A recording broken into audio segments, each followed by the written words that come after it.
Pour notre planète, le changement climatique est une réalité. Le réchauffement climatique multiplie les phénomènes météorologiques extrêmes qui bouleversent la vie sur Terre.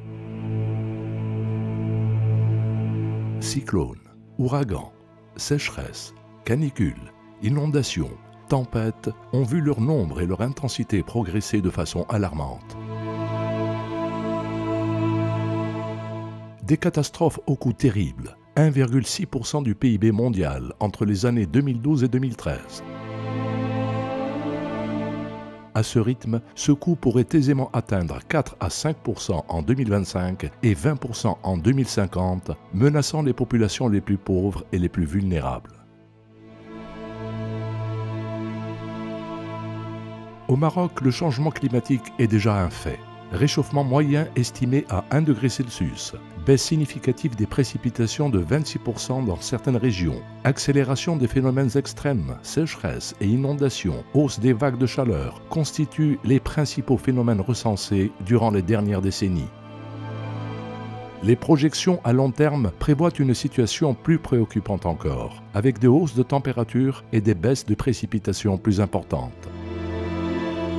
L'eau, véritable moteur du développement économique, se raréfie davantage sous l'effet du changement climatique.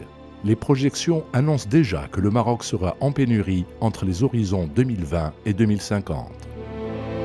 Certaines zones sensibles, comme les oasis, seront particulièrement affectées. Il en résulterait une surexploitation des nappes, une baisse de leur niveau et une chute des débits des sources, voire même leur tarissement. Si ces projections sont confirmées, on s'acheminera vers une disparition à plus ou moins long terme d'un des patrimoines les plus importants du Maroc, avec de lourdes conséquences sociales, économiques et environnementales.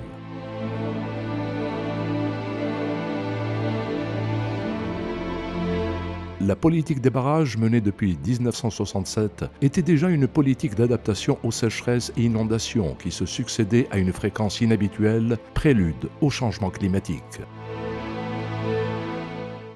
Une nouvelle stratégie a été mise en place pour la poursuite de la mobilisation de nouvelles ressources, une meilleure gestion de la demande et la protection des ressources en eau et des sites sensibles, bassins versants, oasis, lacs naturels, nappes. Le secteur agricole est sérieusement menacé par le changement climatique. Seront principalement affectées les cultures pluviales qui sont la base de l'économie des petits agriculteurs. Environ 71% des terres seront ainsi inaptes à cette culture.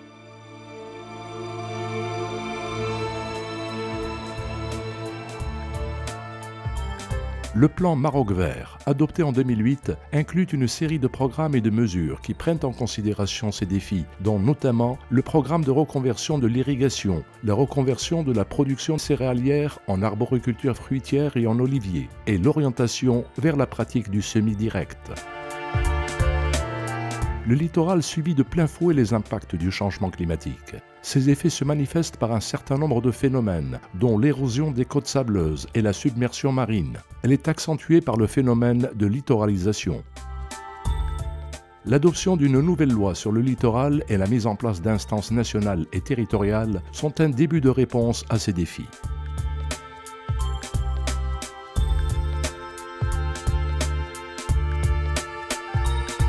Les principales manifestations de la vulnérabilité de la forêt aux impacts du changement climatique sont souvent évoquées en termes de dégradation, dysfonctionnement, dépérissement des écosystèmes forestiers et incendies de forêt.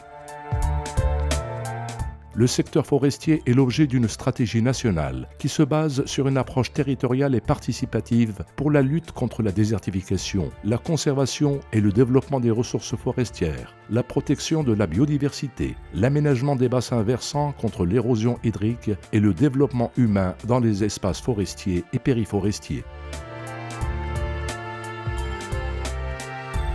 En plus des efforts entrepris par le Maroc pour adapter ses territoires aux effets du changement climatique, il est fortement engagé dans la transition vers une économie verte à faible émission en gaz à effet de serre.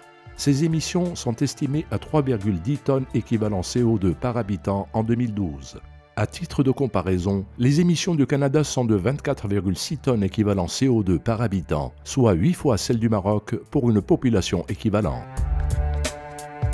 Le secteur de l'énergie responsable de près de 56,5% des émissions totales des gaz à effet de serre du Maroc fait l'objet d'une nouvelle stratégie qui a permis d'enregistrer des avancées remarquables dans le développement des énergies renouvelables, illustrées notamment par la réalisation des parcs éoliens et la réalisation de méga-projets de centrales solaires telle la centrale Nour, la plus importante au monde.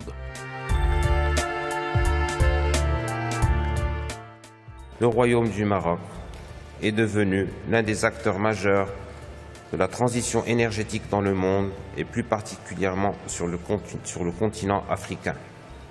C'est ainsi que l'objectif de 42% qui avait été fixé pour la part des énergies renouvelables dans la réponse à apporter à nos besoins en 2020 a récemment été porté à 52% à l'horizon 2030.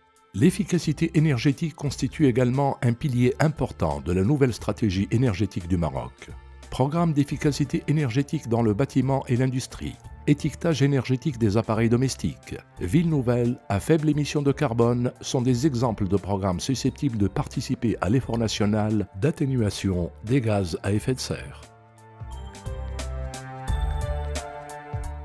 Le secteur du transport émet près de 28% des gaz à effet de serre du module énergie. Plusieurs mesures ont été initiées et pourraient participer à atténuer les émissions de ce secteur, telle la stratégie logistique, le remplacement des grands taxis par des véhicules 7 places à faible facteur d'émission, la modernisation du parc automobile de l'État vers l'utilisation des véhicules électriques et la mise en place de tramways dans les grandes villes du Royaume et la suppression de la subvention au carburant. Le traitement des déchets solides est devenu un défi vital. Symbole de cette volonté, la mise en place d'un programme national des déchets ménagers et du programme national de valorisation des déchets qui vise entre autres à mettre en place des sites d'enfouissement et de valorisation des déchets avec des plateformes de tri et de récupération du méthane et son utilisation pour la production d'électricité.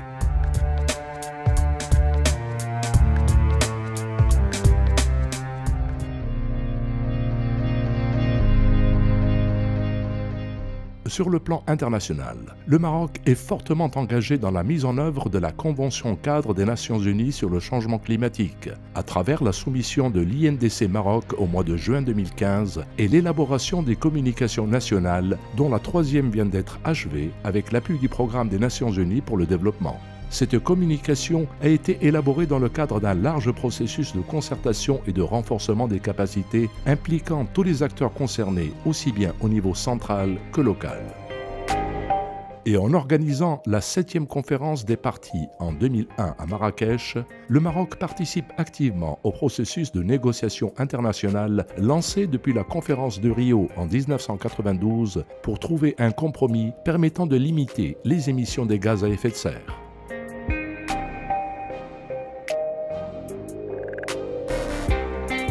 À la COP21, organisée en décembre 2015 à Paris, les 195 pays représentés ont adopté un accord historique sur le climat. Un accord considéré comme une avancée majeure sur le chemin de la lutte contre le réchauffement planétaire.